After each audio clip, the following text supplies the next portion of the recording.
Good morning students आज हमने start करनी है एक नई division, that is a division pteridophyta. इससे पहले हम already Thallophyta and bryophyta complete कर चुके हैं। हमने जो चैप्टर स्टार्ट करा हुआ है स्टूडेंट्स वो है chapter number 3, that is kingdom Plantae. तो किंगडम प्लांटे के हमने डिवीज़न स्टार्ट करी हुई हैं। 2 डिवीजन्स हम ऑलरेडी कर चुके हैं। अब हम बात करेंगे टेरिडोफाइटा की। बेटा ये भी किस सब किंगडम में आता है? क्रिप्टोगैम है। ये हम ऑलरेडी कर चुके हैं। Crypt means hidden. Hidden what? Hidden sex organs. So pteridophytes, they have hidden sex organs. Clear? Pteridophytes have hidden sex organs. So firstly, what the pteridophyte word indicate? But the pteridophyte word comes from the word pteron. Pteron, जिसका मतलब होता है feathers. And phyta word comes from phyton, जिसका मतलब होता है plants. So they are the feather like plants, right? So pteridophytes are feather like plants.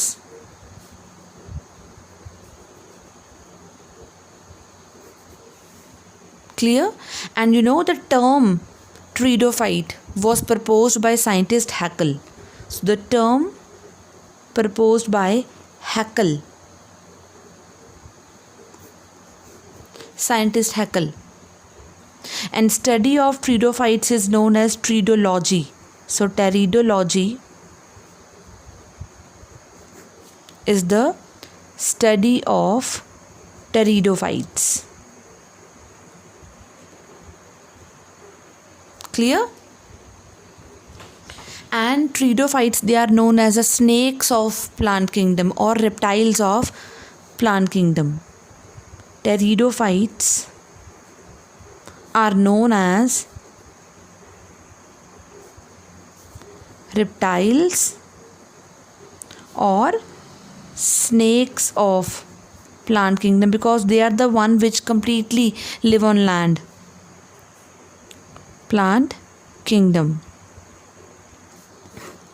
Right?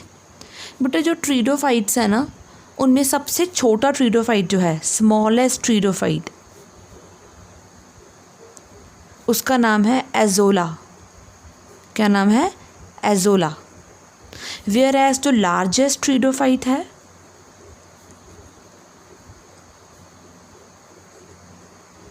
उसका नाम है एल्सोफिला। एल्सोफिला को हम ट्री फर्न भी बोलते हैं। क्या बोलते हैं? Tree fern. This is about largest and smallest pteridophyte. अब हम बात करते हैं बेटे जो ट्रीडोफाइट्स हैं वो उनको हम बोलते हैं vascular cryptogams. Very very important, vascular cryptogams.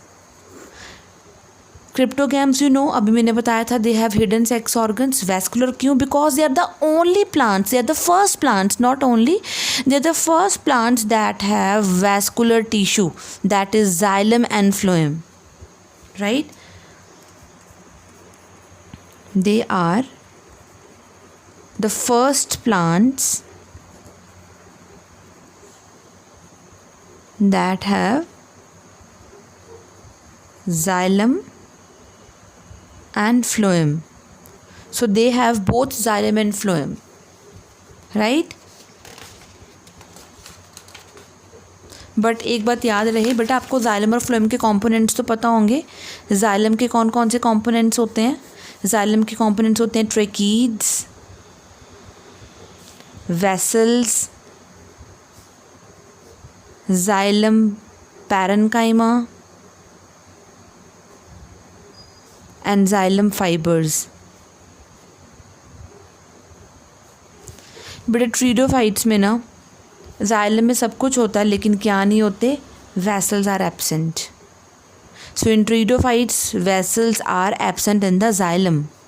Where as जो फ्लोएम होता है बेटा, फ्लोएम के कंपोनेंट्स कौन कौन से होते हैं? फ्लोएम के भी 4 कंपोनेंट्स होते हैं.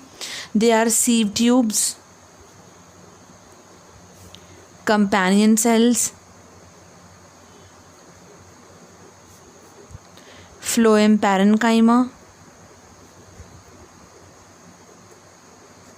And phloem fibres. इसमें भी क्या होता है बेटा, जो कंपेनियन सेल्स हैं वो क्या होते हैं? एब्सेंट. यानी कि ट्रीडोफाइट्स के पास जाइलम और फ्लोएम तो है, लेकिन जाइलम में वेसल्स नहीं है और फ्लोएम में कंपेनियन सेल्स नहीं है. राइट. और जो ट्रीडोफाइट्स हैं बेटा, they are actually reproduce by spores, not by seeds. ये सीड्स प्रोड्यूस नहीं करते. They reproduce by the means of spores. अभी मैं आगे पढ़ाऊँगी इनके spores. But do not produce seeds. They do not produce seeds. Right. बेटा ये ऐसे सीडलेस वस्कुलर प्लांट्स हैं जो ट्री तक की हाइट तक भी पहुंच जाते थे, और ये कुछ about 286 million to 360 million years ago ये बहुत फ्लोरिश कर रहे थे, ग्रो कर रहे थे. So they reach tree like proportions, tree की तरह बहुत बड़े बड़े. Right. And they dominated during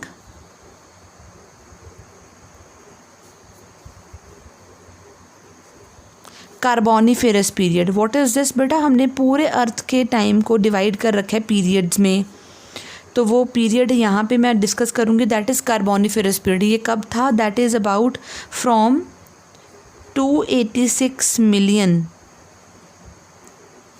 to 360 million years ago. तो ये इतने साल पहले बहुत अर्थ पे यही डोमिनेट कर रहे थे, सबसे ज़्यादा यही ग्रो कर रहे थे. और जितने भी आज हम कोल यूज़ कर रहे हैं ना, वो कोल वही है जो इतने सारे ट्री वाले फर्न्स बरी हो गए थे अर्थ में, और वो अब हीट से, प्रेशर से, टाइम से ट्रांसफॉर्म हो चुके हैं कोल में. So the coal which we use today is actually the buried pteridophytes. Right. और बेटा ट्रीडोफाइट्स जो होते हैं, they are use for medicinal purposes, are use for medicinal purposes. And even they are used as ornamentals. सजावट के लिए घरों में लगाए जाते हैं ornamentals. And even they are soil binders. ये सॉइल को बाइंड करके रखते हैं, सॉइल की इरोजन नहीं होने देते. राइट. देखा जाए ट्रीडोफाइट्स ज़्यादा अडेप्टेड टेरेस्ट्रियल प्लांट्स हैं. अगर हम ब्रायोफाइट्स के कंपैरिजन में करें तो ये ज़्यादा सक्सेसफुल है उनसे, लेकिन फिर भी बहुत ज़्यादा सक्सेसफुल नहीं है. आपको हर जगह नहीं देखने को मिलते. Right. Pteridophytes are more successful than bryophytes. Are more successful than bryophytes. अब ऐसा क्यों है? रीज़न क्या है उसका? पहली बात बेटा, सबसे पहली चीज़ कि इनमें वैस्कुलर टिश्यू प्रेजेंट है. किस में नहीं था? ब्रायोफाइट्स में नहीं था जाइलम फ्लोएम. इसमें वैस्कुलर टिश्यू है, तो जाइलम और फ्लोएम है अगर, तो वो वाटर और फूड को ट्रांसपोर्ट कर सकते हैं, तो ये ग्रो कर सकते हैं. किस पे? टेरेस्ट्रियल लैंड पे भी ग्रो कर सकते हैं. सेकेंड बेटा, दे हैव ट्रू रूट्स. आपको याद होगा मैंने बताया था लास्ट टाइम ब्रायोफाइट्स में कि ब्रायोफाइट्स में रूट लाइक स्ट्रक्चर्स होती हैं लेकिन रूट्स नहीं होती, लेकिन ट्रीडोफाइट्स में रूट्स प्रेजेंट होती हैं. राइट. तो ये रीजंस हैं ये ब्रायोफाइट से ज़्यादा सक्सेसफुल क्यों हैं. लेकिन अब हम एक और चीज़ डिस्कस करेंगे कि ट्रीडोफाइट्स बहुत ज़्यादा कम्प्लीटली सक्सेसफुल क्यों नहीं हैं. Why the pteridophytes are not completely successful. Pteridophytes are not completely successful.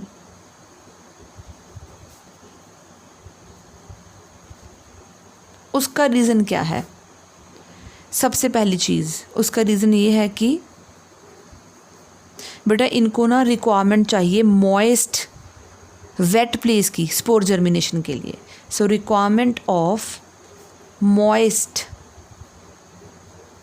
wet place for spore germination. तो एक तो रीज़न यही हो गया कि इनको वेट प्लेस चाहिए, तो इसीलिए ये कम्प्लीटली सक्सेसफुल नहीं है। हर जगह वेट प्लेस तो नहीं हो सकती ना, तो इसलिए हर जगह नहीं मिलते हैं, राइट। सेकंड बेटा, जो इनका गमीटोफाइट होता है ना, वो बहुत ससेप्टिबल होता है। ससेप्टिबल मतलब बहुत जल्दी ख़राब हो सकता है, हो जाता है, डेसिकेट हो जाता है, उसका वाटर ख़त्म हो जाता है, वाटर लॉस हो जाता है, क्योंकि उसमें जाइलम फ्लोएम नहीं होता, राइट। देखो गमीटोफाइट में जाइलम फ्लोएम नहीं होता, लेकिन इसके स्पोरोफाइट में, मेन प्लांट बॉडीज़ की स्पोरोफाइट होती है, उसमें जाइलम फ्लोएम होता है। गमीटोफाइट और द प्रोथैलस जो है that is susceptible. Susceptible means उसको बहुत जल्दी वो ख़राब हो जाता है, right. Susceptible to basically desiccation, उसका वाटर लॉस हो जाता है। थर्ड जो है रीज़न दैट इज़ बेटा इसको वाटर चाहिए, it need water for fertilisation. Yes, ये भी ब्रायोफाइट्स की तरह इसको भी वाटर चाहिए for fertilisation, so it needs water for fertilisation. तो इसीलिए ट्रिडोफाइट्स ज़्यादा सक्सेसफुल नहीं है, यानी कि इसकी डिपेंडेंसी है वाटर के ऊपर फॉर फर्टिलाइजेशन। इसीलिए ट्रिडोफाइट्स कूल, शेडी, मॉइस्ट सॉइल पे ग्रो करते हैं, राइट। तो ये तो हम बात करते थे बिल्कुल जनरल। अभी क्या बात कर रहे थे, व्हाट इज़ टेरिडोलॉजी, टर्म किसने दी, राइट। ट्रिडोफाइट्स को रिप्टाइल्स बोलते हैं, वेस्कुलर क्रिप्टोगैम्स हैं ये, इनमें जाइलम में वेसल्स नहीं हैं, फ्लोएम में कंपेनियन सेल्स नहीं हैं। ये क्यों सक्सेसफुल है एज़ कम्पेयर टू ब्रायोफाइट्स, लेकिन बाकी प्लांट से ये ज़्यादा सक्सेसफुल क्यों नहीं है, वो हम रीजंस ऑलरेडी पढ़ चुके हैं। अब हम स्टार्ट करेंगे बेटा इनके जर्नल फीचर्स, राइट। अभी तक बिल्कुल इनकी हम जो डिस्कशन करते वो क्या थी, बिल्कुल रेलेवेंट थी, बिल्कुल अभी पॉइंट्स के फॉर्म में हम डिस्कस नहीं कर रहे थे। अब आते हैं जर्नल फीचर्स या जर्नल कैरेक्टरिस्टिक्स ऑफ टेरिडोफाइट्स। तो सबसे पहले हम कहाँ से शुरू करेंगे बेटा, इनके हैबिटेट से, राइट। तो ये फर्स्ट पॉइंट बेटा, they prefer to live in, they flourish well in sandy soil conditions, right, but they do occur in the cool, damp and shady places. So pteridophytes occur in cool, damp, shady places and they flourish well, बहुत अच्छे grow करेंगे ये, they flourish well in sandy soil conditions,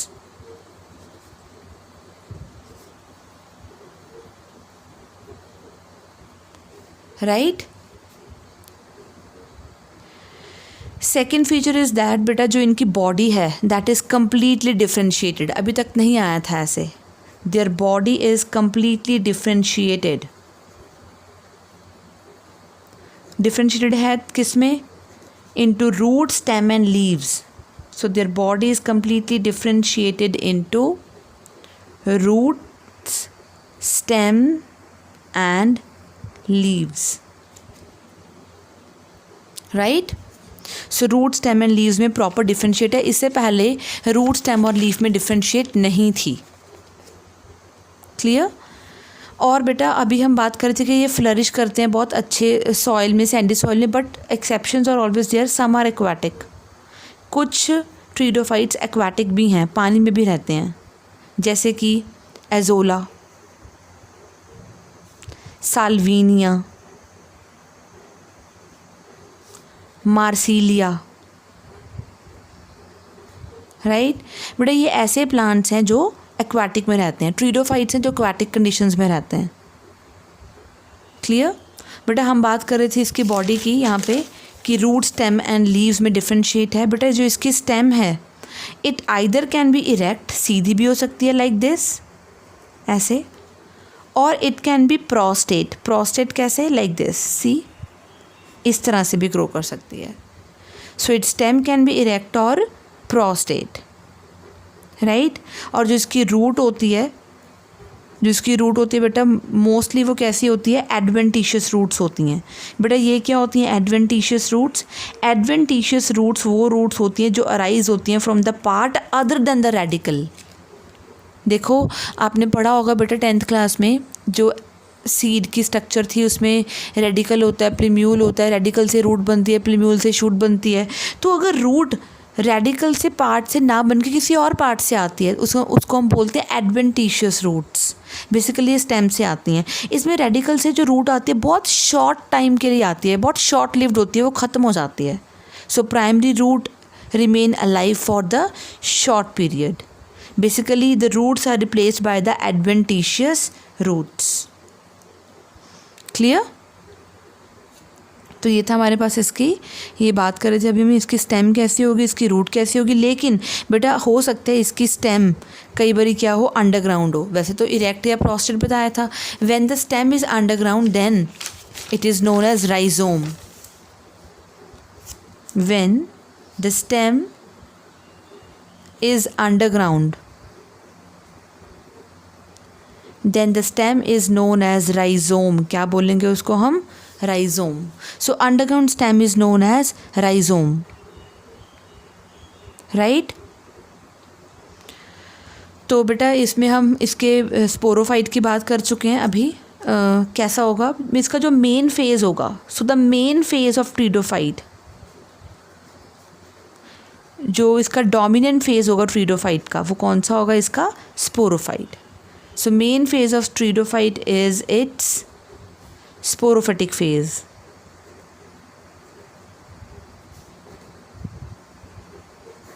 right. और मैं बता चुकी हूँ कि इसकी बॉडी जो है वो डिफ्रेंशिएट हुई होती है रूट में, स्टेम में और लीव्स में. जिसका गेमेटोफाइट होता है वो काफ़ी छोटा होता है और नॉन प्रोमिनेंट होता है. Gametophyte is small and non prominent, मतलब दिखाई भी नहीं देगा, बहुत ज़्यादा कॉन्स्पिकुअस नहीं होता. क्लियर? और ये जो गेमेटोफाइट और स्पोरोफाइट होते हैं बेटा ये इंडिपेंडेंट होते हैं, एक दूसरे पे डिपेंडेंट नहीं होते. याद है आप लोगों को ब्रायोफाइट्स में क्या था? स्पोरोफाइट डिपेंडेंट था गेमेटोफाइट के ऊपर, या स्पोरोफाइट पार्शली डिपेंडेंट था. लेकिन यहाँ पे क्या है? Both sporophyte and gametophyte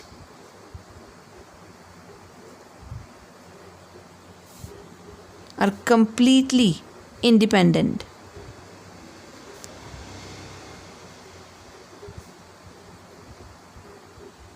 At maturity initially हो सकता है ये उससे कुछ नरिशमेंट ले, फूड ले, राइट. लेकिन एट मेच्योरिटी ये कम्प्लीटली क्या हो जाते हैं बेटा? सेपरेट. जिसका नेक्स्ट फीचर है दैट इज़ बेटा जो ट्रीडोफाइट्स होते हैं उनमें जो लीव्स होते हैं वो काफ़ी बड़े होते हैं. लीव्स आर लार्ज, और उन लार्ज लीव्स को हम क्या बोलते हैं? स्पेशली फ्रॉन्ड्स. क्या बोलेंगे? फ्रॉन्ड्स. तो लार्ज लीव्स को हम एक और नाम से जानते हैं, दैट आर मेगाफिलस लीव्स. क्या बोलेंगे? Megaphyllous leaves, right. तो first in which stem is smaller and leaves are larger, the leaves are known as megaphilous. जैसे कि किस में होता है? ferns में. सेकंड क्या है बेटा? स्टेम जो है वो बड़ी होती है, लीव्स छोटे होते हैं. So when the leaves are smaller and stem is larger.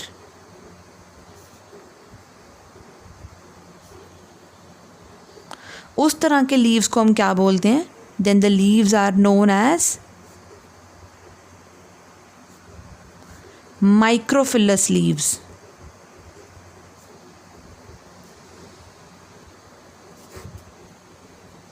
Mega word किसके लिए होता है? फॉर लार्ज के लिए.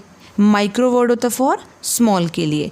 जैसे एग्जांपल है यहाँ पे माइक्रोफिलस लीव की स्लैजिनेला, जिसे हम संजीवनी बूटी बोलते हैं, स्लैजिनेला,